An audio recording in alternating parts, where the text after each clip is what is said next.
الحمدللہ وکفا والصلاة والسلام علی عبادہ الذین اصطفیٰ خصوصاً علی افضلہم وخاتم النبیین محمد الامین وعلی آلہ واصحابہ اجمعین.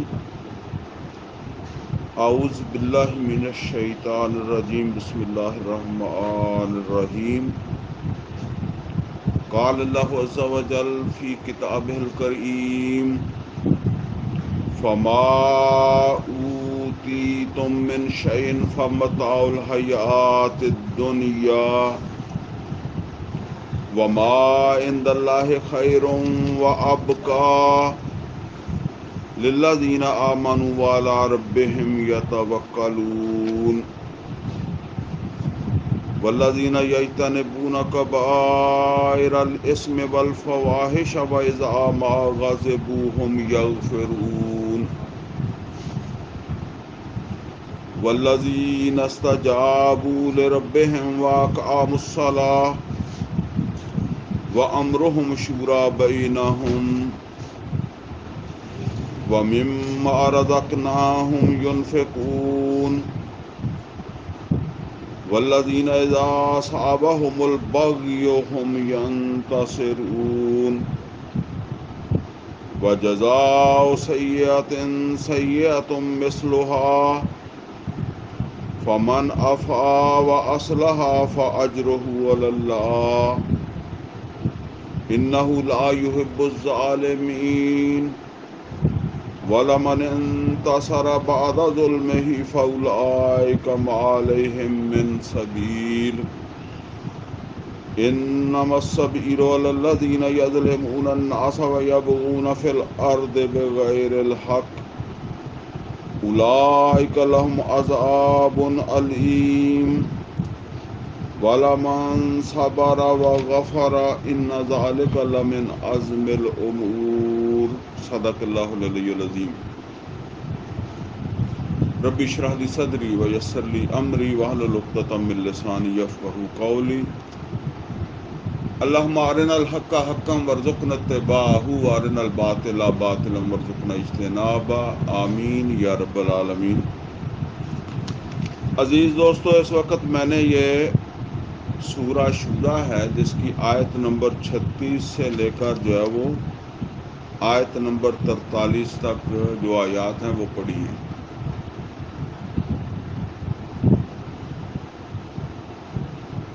ان آیات کے حوالے سے جو موضوع آج انشاءاللہ جو ہے وہ بیان ہو رہا ہے وہ ہے اقامت دین کی جد و جہد کے لیے کھڑے ہونے والے ایمان والوں کے مطلوبہ اوصاف. آپ حضرات کے علم کے اندر ہے کہ یہ بات ہم سمجھ چکے ہیں کہ نبی کریم صلی اللہ علیہ وسلم کو اللہ تعالیٰ نے اس دنیا میں ایک منصوبے پر اللہ کے ایک منصوبے پر عمل درآمد کے لیے بھیجا، اور وہ پروگرام یا وہ جو منصوبہ ہے یا وہ جو کام ہے وہ ایک مقام سے شروع ہوا اور ایک مقام پر جا کر اس کی تکمیل ہوئی. یعنی ایک اس کی بنیاد ہے اور ایک اس کی بنیاد جو ہوتی ہے نا وہ شروع میں ہوتی ہے، اور انتہا آپ اسے چھت کہہ لیں. چھت ہے، بنیاد سے تعمیر شروع ہوتی ہے، چھت پر مکمل ہو جاتی ہے. نبی صلی اللہ علیہ وسلم چونکہ پوری دنیا کے لیے اور قیامت تک کے لیے رسول بنا کر بھیجے گئے، تو ایک حد تک یہ کام نبی صلی اللہ علیہ وسلم نے خود انجام دیا.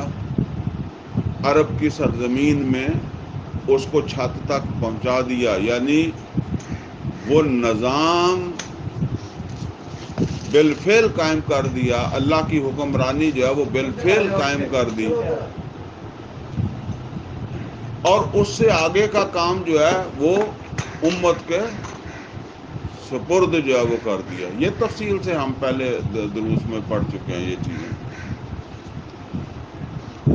اب یہ ہے کہ جن لوگوں نے پہلے یہ کام کیا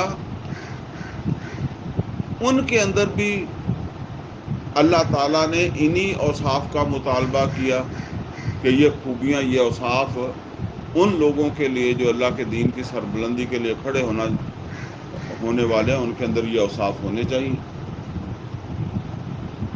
اور چونکہ اب وہ کام جو ہے نا وہ امت کے سپرد ہے، لہذا امت میں سے بھی جو لوگ اس کام کو سمجھتے ہیں تو ان کو اپنے اندر، یا اس کام کے لیے جو ہے وہ کھڑے ہونا چاہتے ہیں، تو انہیں اپنے اندر وہ اوصاف جو ہے وہ پیدا کرنے کی ضرورت ہے۔ اور اگر ان اوصاف کے بغیر کوئی کامیابی حاصل بھی ہو گئی تو وہ ناکامی میں بدل جائے گی۔ یہ آج انشاءاللہ آپ اس کو سمجھیں گے تو سن لیں گے تو پھر اور بھی سمجھ آ جائے گی۔ اچھا، اس حوالے سے جو ہے وہ دوسری بات سمجھ لیں کہ یہ اوصاف جو ہیں یہ پہلے ہم اپنے 2 دروس میں پڑھ چکے ہیں، 2 مختلف مقامات سے۔ نمبر 1 سورہ فتح کی آخری 2 آیتیں ہم نے پڑھی تھی، اس میں ان آیتوں کے حوالے سے پھر 3 اوصاف ہم نے سمجھے، اور اس کے بعد پھر جو ہمارا درس تھا اس میں ہم نے سورہ مائدہ کی آیت نمبر 54 کے حوالے سے پچھلی مرتبہ یہ 3 اوصاف پڑھے تھے۔ اب یہ تیسرا مقام پڑھ رہے ہیں سورہ شورا کا، اور جس میں آیت نمبر جو ہے وہ آیت نمبر 36 سے لے کر جو ہے وہ 43 نمبر آیت تک آج ہم پڑھ رہے ہیں۔ اچھا، سورہ فتح میں تو وہ جو آیت نمبر 28 آئی تھی، آپ کو یاد ہے کہ اس کے اندر جو ہے وہ ذکر تھا غلبہ دین کا، هو الذی ارسل رسولہ بالہدی ودین الحق لیظہرہ علی الدین کلہ وکفی باللہ شہیدا، اور پھر اوصاف شروع ہوئے تھے۔ یہ سورہ شورا جو ہے نا، اس کے بارے میں بھی کچھ چیزیں سمجھ لیں۔ نمبر 1 تو یہ ہے کہ یہ مکہ میں نازل ہوئی ہے۔ یہ سن 7 ہے یا 8 ہے؟ سن 7 اور 8 بتانے کا میرا مطلب کیا ہے کہ ابھی روزہ فرض نہیں ہوا، ابھی حج فرض نہیں ہوا، ابھی جو ہے وہ زنا کی سزا، چور کی سزا، شراب کی حرمت، ٹھیک ہے نا، کوئی احکامات آئے نہیں ابھی۔ ابھی جو دعوت ہے نا وہ تو توحید کی دعوت ہے۔ نماز کا بھی 5 وقتہ نظام ابھی نہیں بنا، وہ تو سن 10 میں بنا جب نبی صلی اللہ علیہ وسلم معراج پر گئے۔ البتہ نماز پڑھتے تھے لیکن وہ 5 وقتہ نظام نہیں تھا۔ تو ابھی بنیادی کام ہو رہا تھا۔ نبی صلی اللہ علیہ وسلم کی وہ جو دعوت تھی وہ اصل میں کیا تھی؟ یا ایھا الناس قولوا لا الہ الا اللہ تفلحوا، اللہ کی توحید کا اعتراف کرو، اسے مانو، فلاح پا جاؤ گے۔ اس وقت جو ہے وہ یہ سورہ نازل ہو رہی ہے نا، تو اس میں اللہ اس وقت وہ انتہا کا بتا رہا ہے، چھت کا بتا رہا ہے، اور کتنے اہتمام سے بتا رہا ہے۔ شرع لکم من الدین ما وصی بہ نوحا والذی اوحینا الیک وما وصینا بہ ابراہیم وموسیٰ وعیسیٰ ان اقیموا الدین ولا تتفرقوا فی، دین کو قائم کرو۔ یہ چھت دین کا قیام ہے، تو ان اقیموا الدین ولا تتفرقوا فی، اور اس میں تفرقہ نہ پیدا کرو اس کام کو کرنے میں۔ دوبارہ میرا بتانے کا مطلب یہ ہے کہ یہ ابتدا سے انتہا تک اللہ تعالیٰ نے بہت شروع میں بتا دیا تھا، بلکہ اس سے بھی پہلے یا ایھا المدثر قم فانذر وربک فکبر، اللہ کی کبریائی. لہذا اس کے لیے جو اوصاف ہیں ان کی یہ کام بہت بڑا ہے. یہ آپ ایسے نہ سمجھ لیں کہ بھی کوئی جو ہے نا وہ ویسے تو نماز کو بھی قائم کرنے کا حکم دیا، لیکن دین کو قائم کرنا کوئی نماز کا قائم کرنا نہیں ہے، بہت بڑا کام ہے. تو اس کے لیے پھر جو ہے وہ ان اوصاف کی ذرا اہمیت سمجھ لیں. اب یہاں اسی صورت کے اندر پھر اوصاف بھی بتائے جا رہے ہیں نا کہ اگر یہ ذمہ داری لیتے ہو تو پھر یہ خوبیاں تمہارے اندر ہونی چاہیے، یہ اوصاف تمہارے ہونے چاہیے. وہ اوصاف جو ہیں وہ کیا ہے؟ فرمایا فما اوتیتم من شیء فمتاع الحیات الدنیا وما عند اللہ خیر وابقی للذین آمنوا وعلی ربہم یتوکلون. اس آیت میں تین چیزیں جو ہے وہ سمجھیں گے ہم انشاءاللہ. پہلے فرمایا کہ فما اوتیتم من شیء، جو کچھ بھی، جو چیز بھی. اب جب چیز کہا تو چھوٹی سے چھوٹی، بڑی سے بڑی، کوئی چیز بھی جو تمہیں دی جاتی ہے. تو پہلے تو یہ تمہیں دی جاتی ہے، یہ نقطہ سمجھ لیں. دیکھیں کچھ بھی اس دنیا کے اندر جو ہے وہ کسی انسان کے پاس ہے، اسے دیا گیا ہے. کوئی مانے نہ مانے، لیکن جس نے اللہ کے دین کی سربلندی کے لیے کھڑے ہونا نا، تو اللہ تعالیٰ اس سے یہ مطالبہ کر رہا ہے کہ تمہارے نقطہ نظر میں یہ تبدیلی آ جانی چاہیے اگر تم نے وہ کام کرنا ہے. وہ کیا ہے کہ جو کچھ بھی ہے نا وہ مجھے دیا گیا ہے. اچھا، جب دیا گیا ہے تو اس کا مطلب کیا ہے؟ اس کا مطلب یہ ہے کہ جو کچھ میرے پاس ہے میں اس کا مالک نہیں ہوں. مالک کون ہے؟ مالک جس نے دیا ہے وہ ہے. پھر میں کون ہوں؟ میں امین ہوں. امین اس کو کہتے ہیں جس کے پاس امانت رکھی گئی ہے.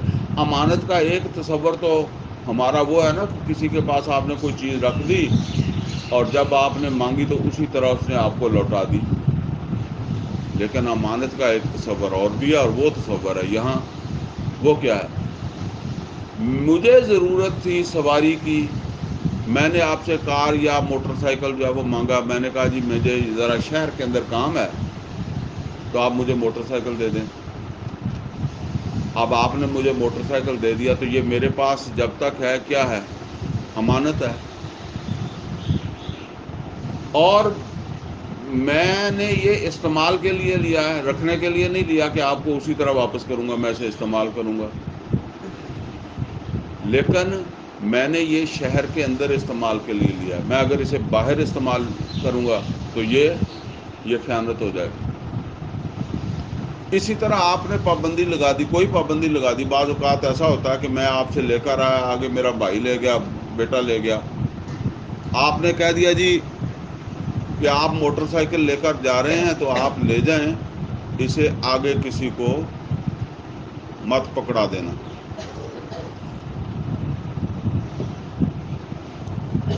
اب اگر میں نے آگے دے دیا تو وہ امانت میں خیانت ہوگی، بددیانتی ہوگی.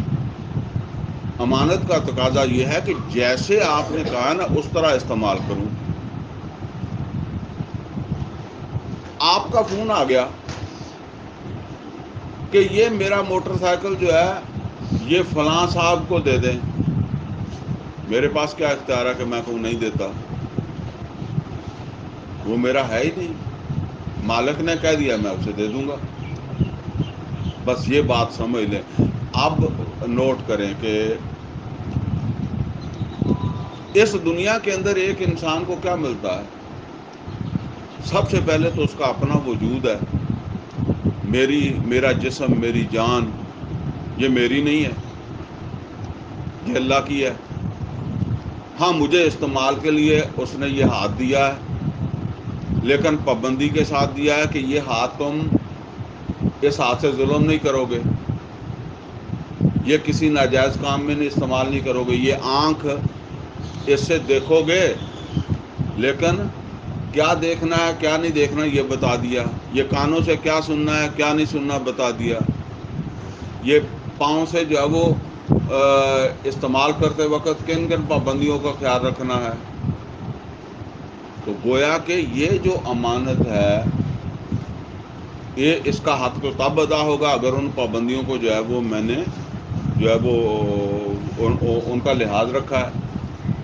اسی طریقے سے بے شک میری اپنی کمائی ہے، ٹھیک ہے نا، وہ مجھے اللہ نے دی ہے، لہٰذا میں اپنے وسائل کو یہاں تک کہ اپنے جو بھی علائق دنیاوی ہے، مثال کے طور پر جو وہ آپ دیکھیں نا کہ رشتہ داریاں ہیں، اولاد ہے، بیوی ہے، ماں باپ ہیں، ہمسائے ہیں، باقی دنیا ہے، ان سب کے ساتھ جو ہے وہ رویہ اختیار کروں کہ یہ رشتے مجھے اللہ نے دیے ہیں، لہذا یہ اس کی امانت ہے اور میں نے اللہ کی مرضی کے مطابق ان رشتہ داریوں کو جب وہ نبھانا ہے یا اس کے ساتھ معاملہ کرنا ہے۔ پہلی بات یہ سوچ لو دماغ میں، پھر نوٹ کر لیں، میں بار بار دہراتا ہوں کیونکہ ہمارے دماغ میں وہ بات آتی نہیں ہے۔ اگر اتنا بڑا کام کرنا ہے جو تمہارے اوپر کرنا فرض ہے، مطلب یہ ہے کہ جس نے نہیں کرنا وہ اس کو تو چھوڑو نا، جس نے کرنا ہے، تو اس سے پہلی بات یہ بتائی جا رہی ہے کہ اپنے دماغ میں سے یہ بات نکال دو کہ تم کسی چیز کے مالک ہو، اور مالک ہے للہ ما فی السماوات و ما فی الارض۔ جب تک تم استعمال کر رہے ہو تو اس کو اس طرح استعمال کرو جس طرح اس نے تمہیں کہا ہے، اور جہاں اس نے کہا ہے کہ یہ دے دو، یہ میرا موٹر سائیکل ہے فلاں آدمی کو پکڑا دو، یہ اپنی جان فلاں جگہ حوالے کر دو، فرمایا نا کہ ایمان والوں کے بارے میں یقاتلون فی سبیل اللہ فیقتلون و یقتلون، قتل کرتے بھی ہیں قتل ہوتے بھی ہیں، ٹھیک ہے نا، تو یہ اللہ کی امانت سمجھ کر جو ہے وہ جہاں اس نے لگانے کا کہا وہاں لگا دو۔ یہ پہلی چیز ہے جی۔ اس میں فرق کیا آئے گا یہ نوٹ کر لیں، اس میں فرق یہ آئے گا کہ اگر میں یہ سمجھنے لگ جاؤں نا کہ یہ میرا ہے، تو پھر میرے دماغ میں پھر یہ خناس بھی آئے گا کہ میں اسے اپنی مرضی سے استعمال کروں، یا میرا حق یہ ہے کہ میں اسے اپنی مرضی سے جو ہے وہ اس کے ساتھ جو بھی کروں۔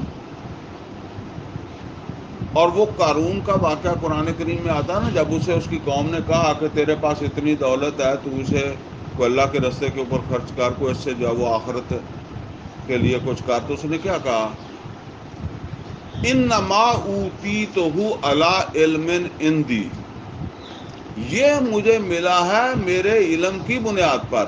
جب یہ سمجھا کہ یہ مجھے ملا میرے علم، میرے ہنر، میری قابلیت، میری اس صلاحیت کی بنیاد کے اوپر، تو پھر میں اپنی مرضی بھی کروں گا، ٹھیک ہے نا۔ یہ بات اللہ تعالیٰ کہتا ہے اس کام کے لیے کھڑے ہوئے ہو تو پہلے تو یہ بات اپنے دماغ میں پکی کر لو۔ اگلی بات کیا ہے؟ اگلی بات یہ ہے کہ یہ جو کچھ بھی ہے نا، تھوڑا ہے زیادہ ہے، فَمَتَاعُ الْحَيَاةِ الدُّنْيَا، یہ بس تمہارے کام آ سکتا ہے اس دنیا کی زندگی میں،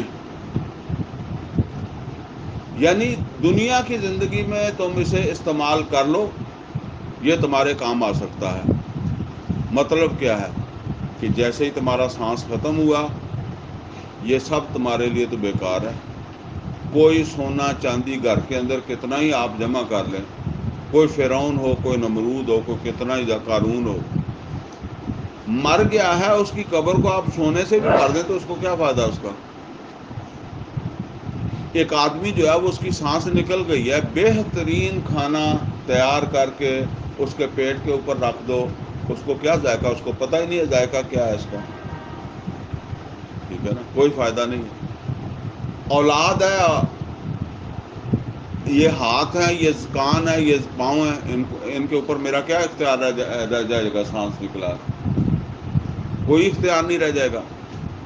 لہذا جو ہے نا وہ اس کو استعمال کرنے کے لیے بھی ایک محدود ٹائم ہے، محدود اس کو کہتا ہے جو کاؤنٹ ہو سکے۔ مطلب یہ ہے کہ تمہاری سانس کے ساتھ ساتھ ہے، اس کے بعد جو ہے نا وہ پھر ضائع ہو جائے گا اگر تو نے استعمال نہیں بھی کیا تو۔ کئی دفعہ ایسا ہوتا ہے نا کہ ہم چیز کو بڑا سنبھال کے رکھتے ہیں، وہ بعض اوقات جو ہے نا وہ اس طرح ہوتا ہے کہ کوئی چیز جو ہے نا وہ کوئی کپڑا سلا لیا، بندہ کہتا ہے جی کتے آئے گئے تھے کسی شادی بیاہ تے پاواں گے، تو شادی بیاہ آئی نہیں کوئی 4 سال، وہ پہ رہ گیا ادا ہی تے کھا لیا ٹڈیاں نے، ٹھیک ہے نا، تو وہ ضائع ہو گیا، ایسے ہی پڑا ضائع ہو گیا، ٹھیک ہے نا۔ تو یہ نوٹ کر لیں جی، کوئی بھی چیز ہے، فروٹ ہے نا، پھل، پہلے وہ کچا ہوتا ہے، کچا بھی کسی کام آ جاتا ہے، اچار ڈال لیں آپ اس کا، ٹھیک ہے نا، اور پھر وہ پک جاتا ہے، اور پکنے کے بعد اگر وہ استعمال ہو جائے تو ہو جائے، نہیں تو وہ گل جاتا ہے۔ یہی بندے کا کام ہے، یہی ہمارا، یہ ہاتھ اگر استعمال ہو گیا نہیں ہو گیا، یہ آنکھیں استعمال ہو گئی، یہ دماغ استعمال ہو گیا، یہ پاؤں استعمال ہو گیا، ٹائم گزرنے کے بعد وہ جس طرح وہ امب پیا گڑ گیا، ٹھیک ہے، اسی طرح یہ بھی ختم ہو گیا۔ لہذا وہ جس طرح بعض اوقات ہم کہتے ہیں نا کہ جی یہ اوور ڈیٹ ہو جائے گا، تو پھر اوور ڈیٹ بھی ہو جانا سارا کچھ تمہارے لیے تو ہو ہی جائے گا، وجود تو تمہارا ہو جائے گا، باقی چیزیں پھر دوسروں کے لیے رہ جائیں گی۔ تو لہذا اس کا بھی ایک ٹائم ہے۔ فَمَتَاعُ الْحَیَاتِ الدُّنْیَا، وہ اس دنیا کی جو سانس چل رہی ہے نا، اس کے ساتھ ساتھ تمہارے کام آ سکتا ہے، لہذا اب یہ تم نے فیصلہ کرنا ہے۔ لیکن اللہ نے تو بتا دیا کہ اسے اللہ کا سمجھ کر، امانت سمجھ کر اس کو استعمال کر لو، ٹائم گزرنے سے پہلے، ضائع ہونے سے پہلے اس کو جو استعمال کر لو۔ فَمَتَاعُ الْحَیَاتِ الدُّنْیَا وَمَا عِندَ اللَّهِ خَیْرٌ وَأَبْقَىٰ۔ اگلی بات ہے، اگر تم نے اس نقطہ نظر سے، اس نظریے کے ساتھ زندگی گزاری ہے کہ جو کچھ تمہیں ملا ہے تم نے اللہ کی امانت سمجھ کر، اور اس وقت کے جو ہے وہ ہوتے ہوئے اس کو جو ہے وہ استعمال کر لیا ہے، تو اس رویے کی بنیاد پر جو کچھ تمہیں آخرت میں ملے گا، نمبر 1 وہ اس کے مقابلے میں بہت بڑا خیر ہوگا، بہت اچھا ہوگا، خیرم و ابقا۔ دوسرا یہ ہے کہ یہ تو یہاں ختم ہو گیا، ٹھیک ہے نا، تم نے استعمال کر لیا تب بھی ختم ہو گیا، نہیں استعمال کر لیا تب بھی ختم ہو گیا، ٹھیک ہے، لیکن وہ جو تمہیں ملے گا، نمبر 1 تو وہ بہت اچھا ہوگا، نمبر 2 وہ ہمیشہ کے لیے ہوگا، خیرم و ابقا۔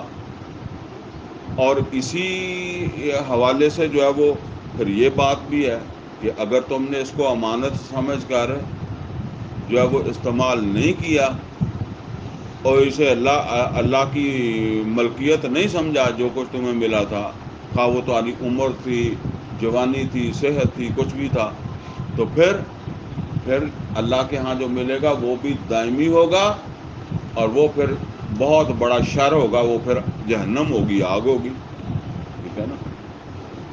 تو فرمایا کہ وما عند اللہ خیرم و ابقا، اور جو اللہ کے ہاں تمہیں ملے گا اس نظریے کے ساتھ زندگی گزارنے پر، تو پھر وہ بہت بہتر ہوگا اور باقی رہنے والا ہوگا۔ آگے فرمایا للذین آمنوا وعلی ربہم یتوکلون، یہ وہ لوگ کر سکیں گے جن کا توکل ان کے رب پر ہوگا، نرا ایمان نہیں، ایمان کے بعد وہ اللہ پر توکل کرنے لگ جائیں، ان کو ملے گا۔ یعنی دیکھیں اللہ پر توکل کرنے کا مطلب کیا ہے کہ ان وسائل پر توکل، غیر اللہ پر توکل، یہ ختم ہو جائے. یہ اس کا یہ مطلب نہیں ہے کہ جو ہے نا وہ آدمی جو ہے وہ وسائل کو استعمال نہ کرے، بلکہ ایک حدیث میں نبی صلی اللہ علیہ وسلم نے فرمایا ہے کہ زہد اس کا نام نہیں ہے کہ تم جو ہے وہ حلال چیزوں کو ترک کر دو اور جو ہے نا وہ وسائل کو ضائع کر دو، بلکہ زہد کا مطلب یہ ہے کہ تمہیں جو کچھ تمہارے پاس ہے، جو تمہارے ہاتھ میں ہے، اس سے زیادہ جو ہے وہ اللہ تعالیٰ کے پاس جو ہے اس کے اوپر اعتماد ہو. یعنی تم یہ سمجھو کہ یہ جو میں دوائی بھی کھا رہا ہوں نا، یہ مجھے صحت تبھی دے گی اگر اللہ کی بھی مرضی ہوئی، ورنہ یہ میری موت کا سبب بھی بن جائے گی. اور یہ تلوار یہ میرے ہاتھ سے چلے گی نہیں، میرے ہاتھ کانپنے لگ جائیں گے، یہ اٹھے گی نہیں اگر اللہ کا اذن نہیں ہوگا تو. اور جب یہ اللہ کا اذن ہوگا تو میں بغیر وسائل کے بھی جو ہے نا وہ کامیاب ہو جاؤں گا. بغیر کھانے کے بھی میری بھوک مٹ سکتی ہے، بغیر پیے بھی میری پیاس مٹ سکتی ہے. وہ واقعہ یاد کریں، نبی صلی اللہ علیہ وسلم جب خالی ہاتھ تھے تو کسی کافر نے آ کر جو ہے وہ کہا، آپ کی تلوار جو ہے وہ اتار کر کہا نا، جو درخت سے لٹک رہی تھی، اتار کر اس نے ہاتھ میں لے کر کہا کہ آپ کو میرے ہاتھ سے کون بچائے گا؟ تو نبی صلی اللہ علیہ وسلم نے فرمایا میرا اللہ. وہ کانپنے لگا، تلوار گر پڑی. یہ توکل یہ ہے، ٹھیک ہے نا. اگر یہ توکل نہ ہوتا تو بدر والوں کا بدر میں جانا بنتا ہی نہیں تھا. یہ نہیں ہے کہ آپ اپنی کوشش تو کریں، لیکن یہ سمجھ لیں کہ اگر آپ یہ بھی سمجھیں کہ جی اب تو وسائل ہر طرح کے مہیا ہو گئے، ناکامی پھر بھی ہو سکتی ہے اگر اللہ کا اذن نہیں ہے تو. اور اگر وسائل کم بھی ہیں تو کامیابی پھر بھی ہو سکتی ہے اگر اللہ کا اذن ساتھ شامل ہے. تو یہ ہے اصل کے اندر جو ہے نا وہ اللہ پر توکل. سورہ تغابن کے اندر بھی فرمایا کہ اللہ لا الہ الا هو وعلی اللہ فلیتوکل المؤمنون، مومنوں کو تو اللہ پر توکل کرنا چاہیے. تو گویا تین چیزیں یہاں ہم نے جو ہے وہ اس آیت میں سمجھی. نمبر ایک، میں کسی چیز کا مالک نہیں، مالک اللہ ہے، اور میرے امین ہونے کا تقاضا یہ ہے کہ میں ہر چیز کو اللہ کی مرضی کے مطابق جو ہے نا وہ اس کو استعمال کروں، اور جہاں اللہ کہتا ہے وہاں لگا دوں. اس کی وجہ کیا ہے؟ اس کی وجہ یہ ہے کہ جس کام کے لیے آپ کھڑے ہوئے ہیں، میں دوبارہ وہ کام کہتا ہوں، کیونکہ اگر آپ نے صرف جو ہے نا وہ جو ایک لائف آپ نے گزارنی ہے، جو گزار رہے ہیں ہم عام لوگ، ٹھیک ہے نا، کوئی نماز روزہ کر لیا اور اپنے آپ کو جو ہے وہ سمجھ لیا کہ بس ٹھیک ہے پھر تو ضرورت نہیں ہے. لیکن اس کام کے لیے تو جو ہے نا وہ اللہ کے رسول صلی اللہ علیہ وسلم نے یہ تک پکار لگائی ہے نا کہ جو کچھ بھی کوئی لا سکتا ہے لے کر آئے. تو جو زکوٰۃ ہی بڑی مشکل سے دیتا ہے وہ کیا کرے گا؟ جو زکوٰۃ ہی مشکل سے دیتا ہے وہ کیا کرے گا؟ تو وہاں وہ سارا لے کر بھی گئے ہیں، چونکہ ان کے نقطہ نظر میں یہ تبدیلی جو ہے وہ آ چکی تھی اس وجہ سے.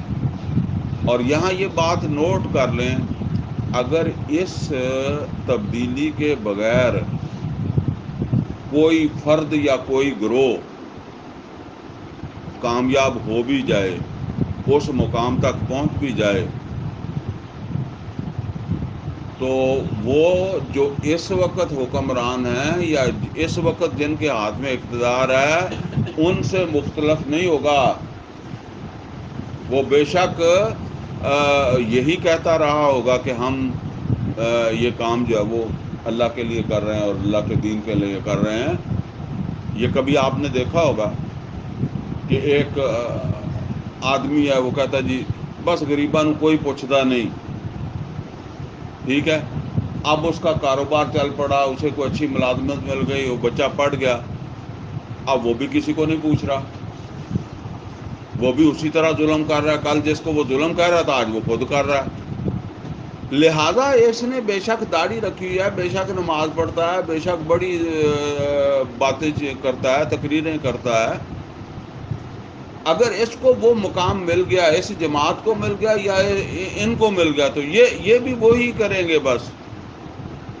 آپ ڈھونڈیں گے ان میں عمر فاروق کون سا ہے جس کی جو ہے وہ قمیض کو جو ہے وہ 17 ٹانکے لگے ہوئے تھے، وہ آپ کو ملے گا نہیں، کیونکہ وہ تو آپ کو اب ہی نہیں ملتا۔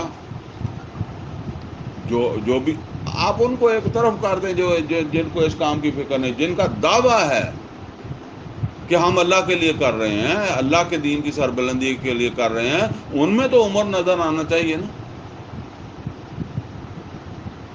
ان کے اندر تو کوئی شے نظر آنی چاہیے نا، وہ نہیں ہے، تو پھر کیسے ہو جائے گا؟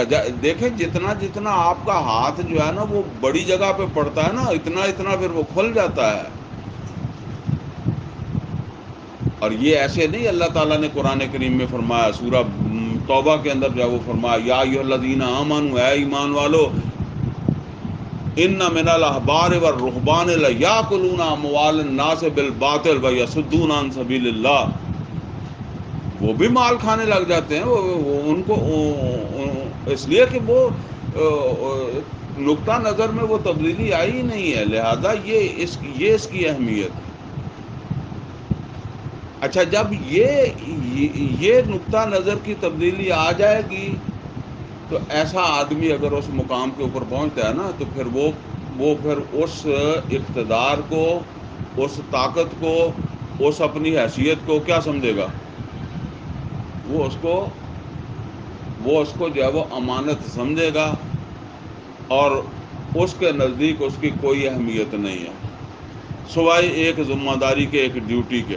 آپ دیکھیں ہمارے ہاں جو ہے نا وہ اس طرح کی سوچ کیوں پیدا نہیں ہوتی؟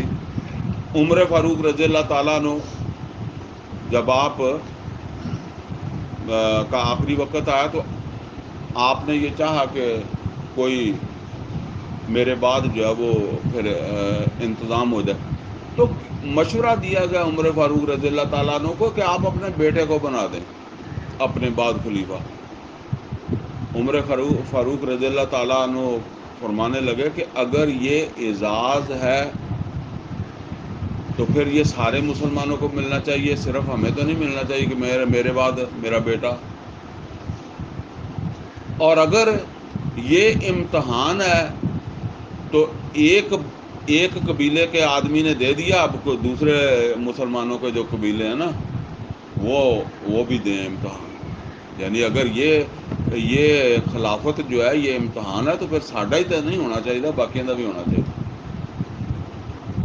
یہ ہے اصل کے اندر وہ جو سمجھتا ہے، جس میں یہ نقطہ نظر کی جو وہ تبدیلی آ گئی ہے۔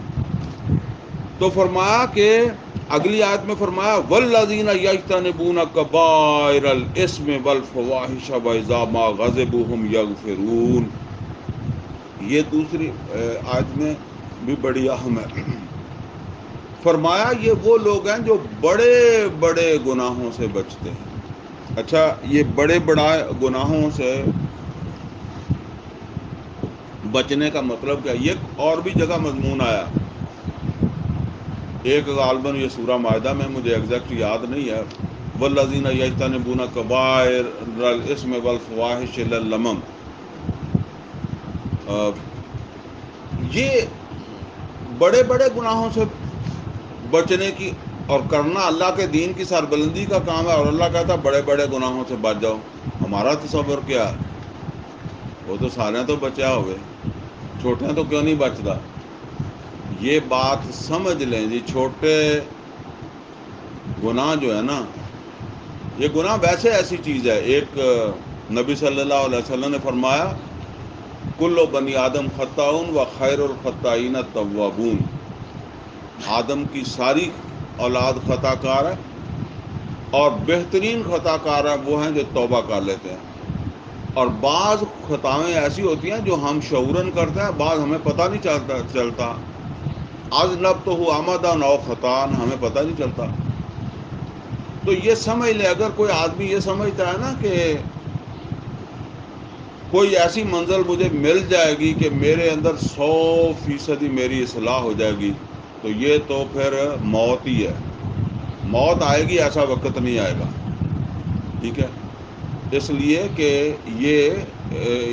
یہ صرف انبیاء کا خاصہ تھا. اللہ تعالیٰ نے ان کو جو ہے وہ تحفظ دیا، معصوم تھے، باقی انسان نہیں ہو سکتا. اسی لیے اللہ تعالیٰ نے یہ فرمایا کہ بڑے بڑے گناہ اور بے حیائی کے کام ان کو تو چھوڑو، باقی چھوٹے چھوٹے جو ہے نا ان کی اصلاح ساتھ ہی کرو، اور ساتھ ہی وہ اقامت دین کا کام شروع کر دو، اس کام میں لگ جاؤ. دیکھیں، ہر فرد کے اوپر، ہر ایمان والے کے اوپر دو ذمہ داریاں ہیں. ایک ذمہ داری ہے اپنی اصلاح کی، اور ایک کیا ہے؟ معاشرے کی اصلاح کی. تو اب ظاہر بات ہے کہ پہلی ذمہ داری میری اپنی ہے یا معاشرے کی ہے؟ پہلی ذمہ داری میری اپنی ہے. ٹھیک ہے نا، وہ قرآن کریم میں بھی آیا، تَأْمُرُونَ النَّاسَ بِالْبِرِّ وَتَنْسَوْنَ أَنفُسَكُمْ وَأَنْتُمْ تَتْلُونَ الْكِتَابَ أَفَلَا تَعْقِلُونَ. یہ تو بیوقوفوں کا کام ہے کہ اپنی اصلاح کرے ہی نہ، معاشرے کی لگ جائے. تو اپنی اصلاح کے حوالے سے کہا بڑے بڑے گناہ اور بے حیائی کے کام جو ہے ان سے بچو، اور باقی کی اصلاح جو ہے وہ ساتھ کرتے رہو، اور ساتھ معاشرے کی اصلاح جو ہے اس کے لیے جو ہے وہ سر کھڑے ہو جاؤ، وہ کام شروع کرو. اچھا، یہ جو دوسری چیزیں ہیں نا چھوٹی چھوٹی، ان کے بارے میں بھی یہ سمجھ لیں. سورہ نساء میں بھی اللہ تعالیٰ نے فرمایا، ان تجتنبوا کبائر ما تنہون عنہ نکفر عنکم سیئاتکم وندخلکم مدخلا کریما. اتنی دفعہ بیان کرنے کی کیا ضرورت ہے کہ ان تجتنبوا کبائر ما تنہون عنہ، اگر تم بچ گئے وہ کبائر سے جو ہم تم کو بتا رہے ہیں، نکفر عنکم سیئاتکم، تمہاری چھوٹی چھوٹی چیزیں تو ہم خود معاف کر دیں گے. وَنُدْخِلْكُمْ مُدْخَلًا كَرِيمًا، اور تمہیں اس عزت کی جگہ سے کسی چھوٹی بات کو پکڑ کر ہم نہیں روکیں گے کہ نہیں جی تو رفع جدین نہیں کیتا سی، تو کر لیا سی، تو یہ کیتا سی، وہ کیتا سی. کوئی چھوٹی موٹی بات فرمایا. اچھا، یہ چھوٹی موٹی چیزیں جو ہیں نا، یہ معافی کے بغیر ہی معاف ہو جاتی ہیں. آپ نے وضو کیا، ہاتھ کے گناہ، پاؤں کے گناہ، منہ کے گناہ، آنکھوں کے گناہ دھل گئے. رستے میں سے کانٹا اٹھا کے پہنچا، اللہ نے کچھ گناہ معاف کر دیے. کسی کے ساتھ خندہ پیشانی کے ساتھ پیش آیا، اس کے کچھ گناہ معاف کر دیے. ٹھیک ہے نا، تو اللہ ایسے معاف کرتا رہتا ہے، اور یہ ہوتے بھی ایسے ہی ہیں، معاف بھی ایسے ہوتے رہتے ہیں. تو یہ اصل میں اس لیے بتایا جا رہا ہے کہ اکثر لوگوں کو شیطان دھوکہ دے دیتا ہے. وہ کہتا ہے ابھی میں خود کامل نہیں ہوا، اور وہ کامل ہوگا کبھی نہیں. اس کے ساتھ ہی یہ کام جو ہے وہ شروع کرو. ڈیسائیڈ لو کہ جی میں انشاءاللہ جو ہے نا وہ اس طرح کی جو بھی چیزیں ہیں ان سے توبہ کرتا ہوں، اور پھر کام شروع کرو. اور اس کے دوران بھی کبھی کوئی بڑا کام بھی ہو جائے، غلطی ہو جائے، تو پھر اس کی معافی ہے یا اس کی سزا جو کچھ ہے وہ بھگتو. ٹھیک ہے نا. تو یہ کام جو ہے نا وہ توبہ سے شروع کرو، اس عہد سے شروع کرو کہ اب یہ چیزیں شعوری طور پر میں چھوڑ رہا ہوں. فرمایا کہ والذین یجتنبون کبائر الاسم والفواحش واذا ما غضبوا هم یغفرون. اور جس وقت وہ غضبناک ہوں تو پھر وہ درگزر کرتے ہیں، اپنے غصے کو کنٹرول کرتے ہیں. اس کا کیا مطلب ہے؟ اصل میں دیکھیں جی، جب آپ پہلے تو یہ سمجھ لیں کہ غصہ بری چیز نہیں ہوتی. جب غصہ ہمیں آتا ہے نا، تو غصے کے بعد جو ہے وہ پھر ہم جو ہے نا وہ کوئی سوچتے ہیں. مثال کے طور پر کوئی چیز ہے وہ بری ہے، مجھے غصہ آ رہا ہے دیکھ کر، تو اب اگلا مرحلہ کیا ہے کہ میں اس چیز کو جو مجھے ناپسند ہے اس کو ہٹاؤں. ٹھیک ہے نا. یہاں گندگی پڑی ہوئی ہو اور میرے وہ ناک کے اندر حیثی نہیں ہے, مجھے اس کی پہچان ہی نہیں ہے, تو مجھے کیا ضرورت ہے, میں اس کے اوپر بھی بیٹھ سکتا ہوں. اگر مجھے پہچان ہے, مجھے اس کی بدبو آ رہی ہے, تو اب دو چیزوں میں سے ایک ہوگی, یا میں خود دور چلا جاؤں گا یا اس کو اٹھا کر دور کروں گا. اب آپ غور کریں کہ مکہ کے اندر یہ صورت نازل ہو رہی ہے, اور مکہ کے اندر ہے محمد اور رسول اللہ صلی اللہ علیہ وسلم اور چند مسلمان. اب خانہ کعبہ میں 360 بت رکھے ہوئے ہیں. غصہ آتا تھا کہ نہیں آتا تھا؟ غصہ تو آتا تھا. لیکن غصے کا ایک نتیجہ یہ ہے کہ جا کر بتوں کو توڑ دو. ٹھیک ہے. اور ایک کیا ہے, ایک یہ ہے کہ توڑنے سے پہلے پورا جو ہے نا وہ حساب کتاب لگا لو کہ تمہارے توڑنے کا کوئی فائدہ ہے یا کوئی نتیجہ ہے. تو مطلب فائدہ تو یہ ہونا چاہیے نا, دوبارہ کوئی نہ رکھے. تو اگر ابھی جو ہے وہ دوبارہ رکھ دیے گا تو پھر یہ ہے. اسی طریقے سے دیکھیں, کوئی ظلم ہو رہا ہے, اب ظلم کا بدلہ ظلم ہے, آگے ابھی ہم پڑھیں گے. معافی جو ہے وہ مقدم نہیں ہے, یہ نوٹ کر لیں. یہ عام طور پر ہمارے ہاں لوگ اس کو اس طرح نہیں سمجھتے. معاف کر دینا مقدم نہیں ہے, بدلہ لینا مقدم ہے. لیکن جب بلال رضی اللہ تعالیٰ عنہ کے سینے کے اوپر پتھر رکھے ہوئے ہیں, تو نبی صلی اللہ علیہ وسلم وہاں آ کر کیا کہتے ہیں, صبر کرو. یاسر رضی اللہ تعالیٰ عنہ کو چیرا جا رہا ہے, تو نبی صلی اللہ علیہ وسلم کیا کہہ رہے ہیں, صبر کرو. تو یہ سمجھ لیں, یہ اس اقامت کے حوالے سے یہ جو مرحلہ ہے دعوت کا, اس کا تقاضا یہ ہے کہ یہاں غصہ جو ہے نا, ویسے ہی غصے کو کنٹرول کرنا چاہیے, لیکن یہاں تو یہ تقاضا ہے کہ ابھی اس غصے کو روکا جائے اور اس کے مقابلے میں صبر کیا جائے, برداشت کیا جائے. میں فرق آپ کو سمجھا دوں اگر الجھن ہو رہی ہے تو. دیکھیں, ابراہیم علیہ السلام نے بت جا کے فوراً توڑ دیے. پھر کیا ہوا, ابراہیم علیہ السلام کو اس ملک سے ہجرت کرنی پڑی. تو جب ہجرت کی, کتنے لوگ تھے؟ 3 تھے. ایک ابراہیم علیہ السلام, ایک ان کی بیوی تو پھر بیوی ہی ہے, اور تیسرے بھتیجے تھے جو خود بھی پیغمبر لوط علیہ السلام بنے. چوتھا کوئی بندہ ساتھ نہیں تھا. تو اگر مکہ کے اندر یہ صبر نہ کیا جاتا تو یہ بدر جو 15 سال کے بعد ہوئی ہے, یہ تو پہلے سال ہی ہو جاتی. تو کلے محمد صلی اللہ علیہ وسلم لڑتے یا کوئی بندے دو نال ہور ہوندے. ٹھیک ہے نا. تو وہی نتیجہ نکل آتا جو ابراہیم علیہ السلام کا نکلا تھا. تو اللہ تعالیٰ نے یہاں یہ بات جو ہے وہ فرمائی ہے کہ یہ اصل کے اندر وہ ایک مرحلہ ہے, ہمیشہ کے لیے نہیں ہے. ٹھیک ہے نا. یہ وہ دعوت کا مرحلہ ہے, اور یہ ہر تحریک پہ آئے گا. اگر وہ اس کام کے لیے کھڑی ہوتی ہے نا, تو ایک زمانہ اس کے لیے برداشت کا درگزر کا ہی ہوگا. بلکہ ظلم کو بھی جو ہے نا وہ برداشت کرو, اور خوش دلی کے ساتھ برداشت کرو. اور صحابہ کرام رضوان اللہ تعالیٰ علیہم اجمعین اس بات کو اتنا سمجھتے تھے کہ کوئی شکوہ نہیں کرتا تھا. بلال رضی اللہ تعالیٰ عنہ یا یاسر رضی اللہ تعالیٰ عنہ, وہ شکوہ بھی نہیں کیا کہ جی تکلیف تو سانو ہو رہی ہے, تو تھی صبر ہی صبر کہندے ہو, تھی پتھر کیوں نہیں لاندے ساڈے سینے تو. دیکھو کسی صحابی نے آ کر پتھر نہیں اتارا. جب چیرا جا رہا تھا کسی نے رسی نہیں کھولی. ٹھیک ہے نا. اور اس وقت کم از کم 35-40 مسلمان موجود تھے مکہ میں. ٹھیک ہے نا. تو یہ ہے اصل کے اندر وہ مرحلہ جسے سورہ نساء کے اندر فرمایا, الم تر الی الذین قیل لہم کفوا ایدیکم. دیکھا ان لوگوں کا حال کہ جن کو کہا گیا تھا کفوا ایدیکم, اس کا مطلب ان کو کہا گیا تھا کفوا ایدیکم, ہاتھ روک کے رکھو, تو وہ روکے ہوئے تھے انہوں نے. تو فرمایا اب یہاں جو بات ہے نا وہ یہ ہے کہ برائی دیکھ کر، چونکہ پیچھے ذکر آیا نا کہ والذین یجتنبون کبائر الاسم والفواحش، اور وہ بڑے بڑے گناہ اب معاشرے میں ہو رہے ہیں.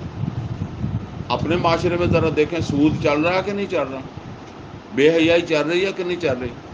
اب ایک تو یہ ہے کہ آپ غصے کے اندر جو ہے وہ آ کر جو ہے وہ پھر کسی بینک کو آگ لگا دیں کہ جی اتنے سودی کام ہوتا ہے تو مڑ کے تو ساری زندگی باہر آنا نصیب نہ ہوئے. ٹھیک ہے نا، تو وہ بینک نو فرق پینا کوئی نہیں. ٹھیک ہے نا. اور ایک یہ ہے کہ آپ بیٹھ کر محمد اور رسول اللہ صلی اللہ علیہ وسلم کی طرح کوئی تحریک بنائیں نا، تاکہ پھر اس کو اس طرح دبایا نہ جا سکے، وہ کامیابی کی طرف جائے. یہ بات ہے. فرمایا کہ جب وہ غضب ناک ہوتے ہیں نا ایسی چیزوں کے اوپر، تو وہ اسے اپنے غصے کو کنٹرول کرتے ہیں.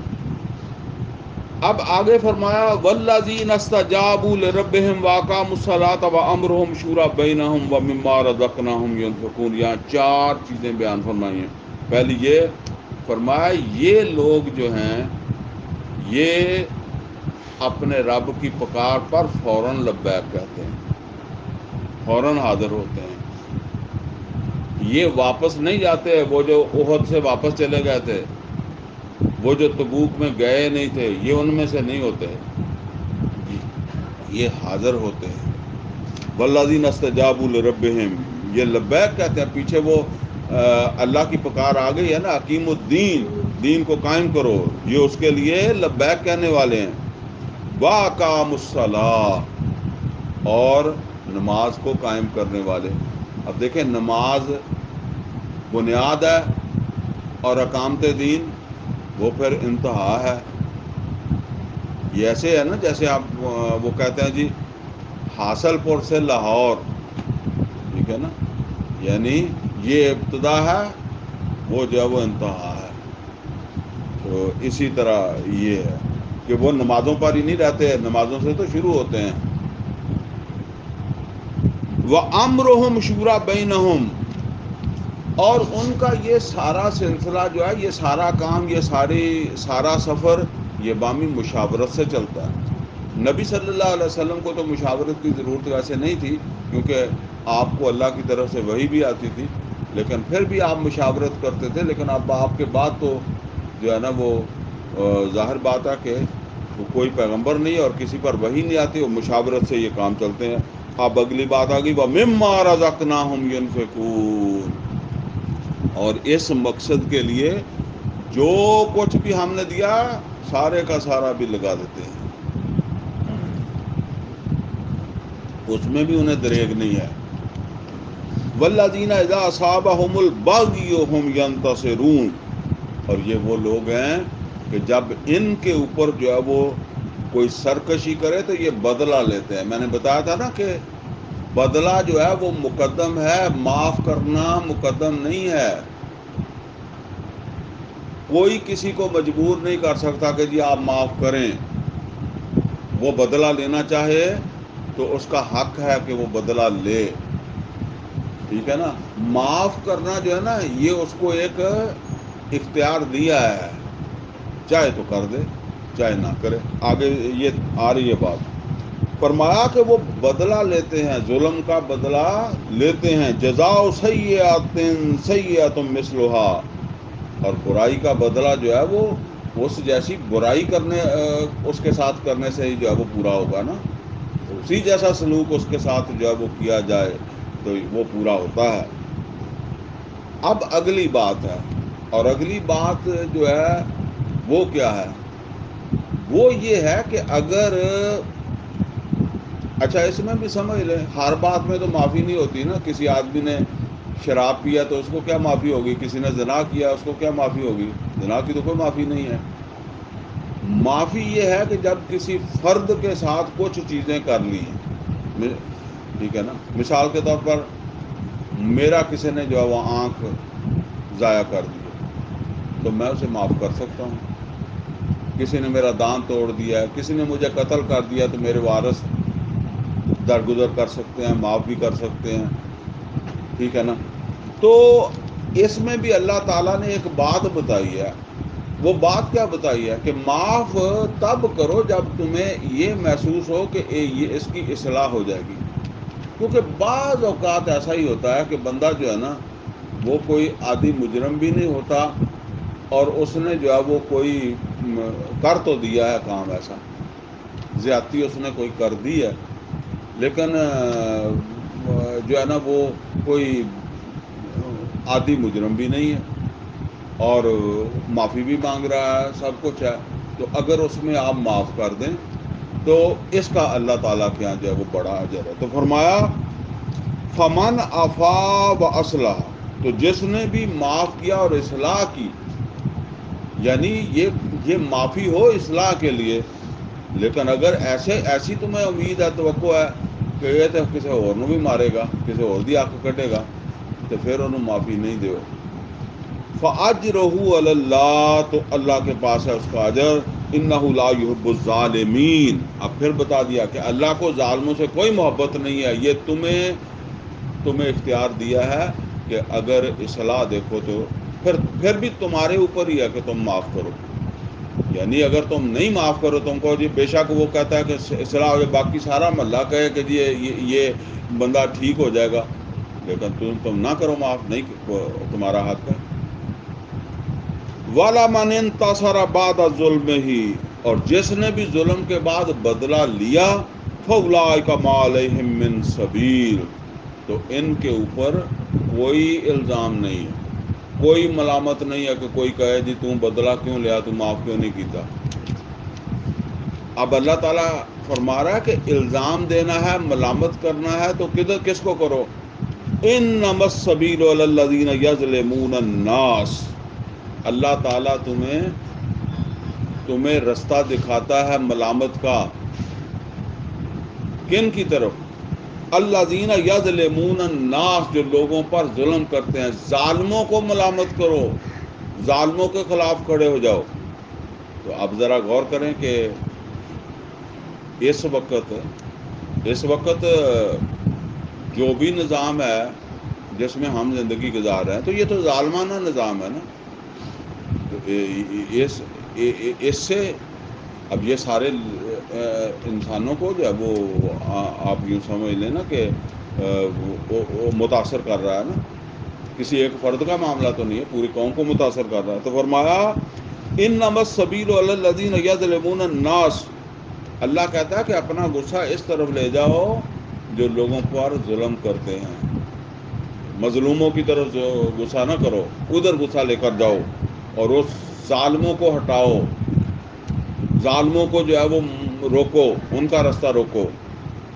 انما السبیل علی الذین یظلمون الناس ویبغون فی الارض بغیر الحق، اور وہ زمین کے اندر ناحق سرکشی کرتے ہیں ظالم. اولئک لہم عذاب علیم، تم ان کا رستہ روکو، اگر بچ گئے تو پھر آخرت میں ایک دردناک عذاب بھی دوں گا ان کو. اب آخر کے اندر جو صبر کرنے والے ہیں، اصل کے اندر وہ اقامت دین کے لیے میں نے بتایا نا کہ ایک زمانہ وہ ہے جس میں صبر کرنا ہی پڑتا ہے. وہ نبی صلی اللہ مکہ کے 13 سال جو ہے وہ صبر ہی صبر رہا نا، کوئی بدلہ. بلکہ ایسے واقعات ہیں کہ کبھی کسی آدمی نے جو ہے وہ کوئی بدلہ لینے کی کوشش کی، کوئی ایکشن دکھایا تو نبی صلی اللہ علیہ وسلم خوش نہیں ہوئے، ناراض ہوئے ہیں. کسی کو شاباش نہیں دی کہ چلو اچھا ہوا تو جواب تو دیتا. فرمایا وَلَمَنْ صَبَرَ وَغَفَرَ، اور بے شک جس نے صبر کیا، درگزر کی اس مقصد کے لیے، اس جد و جہد کے تقاضے کے طور پر، ان ذالک لمن عزم الامور، تو بے شک یہ ایک بڑے پرعزم لوگوں کا کام ہے، یعنی یہ بڑے حوصلے والے، ہمت والے لوگوں کا کام ہے. ادروائز پھر انسان کے دل کے اندر گلا تو آ ہی جاتا ہے. وہ میں نے آپ کو پہلے بھی بتایا ہے کہ تکلیف تو ہمیں ہو رہی ہے، تو اب بجائے اس کے کہ آپ ہمارے ساتھ کوئی ہمیں اس تکلیف سے نکالیں، آپ ہمیں صبر کی بات جو ہے وہ کہہ رہے ہیں. میری جان جا رہی ہے. اب ذرا دیکھیں یاسر رضی اللہ تعالیٰ عنہ، سمیہ رضی اللہ تعالیٰ عنہ، یہ نبی صلی اللہ علیہ وسلم موقع پر آ کر جو ہے وہ فرماتے تھے اصبروا یا آل یاسر، صبر کرو اے یاسر کے گھر والو، تمہارے ساتھ اللہ تعالیٰ کا وعدہ ہے، اس صبر کا بدلہ جنت ہے۔ تو فرمایا کہ یہ جن کا عزم بلند ہو، ان کا عزم کیا ہے؟ ان کا عزم یہ ہے کہ ہم اللہ تعالیٰ کے دین کو جو ہے وہ غالب کریں، دین کو قائم کریں۔ تو فرمایا کہ جن کا عزم بلند ہوتا ہے یہ کام بھی انہی کے ہیں۔ ہاری ساری جس طرح ہمارے وہ کہہ دیتے ہیں نا کہ یہ ہاریاں ساریاں دے کام نہیں آگے، تو یہ ہیں جی وہ اوصاف۔ اگر وہ کام جو ہے وہ ہم سمجھتے ہیں کہ یہ کام جو ہے وہ ہمیں کرنا چاہیے، تو یہ اوصاف بھی ہمیں پیدا کرنے چاہیے۔ اور جو لوگ بھی ہم نہیں کرتے تو جو بھی کرتے ہیں ان کے اندر اگر یہ اوصاف ہیں تو پھر ہی کامیابی نصیب ہوگی، اور یہ اگر یہ اوصاف نہیں ہیں تو پھر ناکامی ہو جائے گی، بے شک آخر پہ جا کے ہو جائے گی۔